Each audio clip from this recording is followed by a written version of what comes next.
We've got some data out this morning. Britain's economy contracted for the second straight month in October. You don't often see that. The economy has only grown in one of the 4 months since the Labour government took power. Joining us now, Bloomberg's UK correspondent, Lizzy Burden. What happened this time?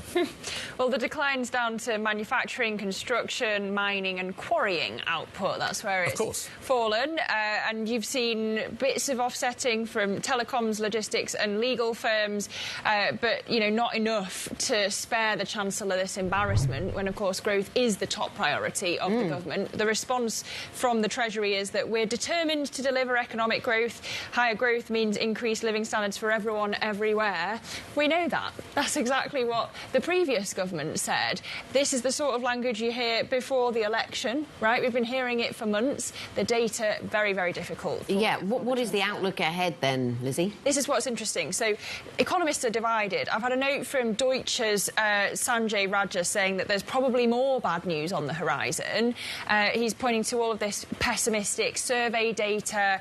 He notes that the picture for the fourth quarter from the Bank of England and the Office for Budget Responsibility isn't as pessimistic as that survey data. So he says the risk of a quarterly contraction is no longer negligible.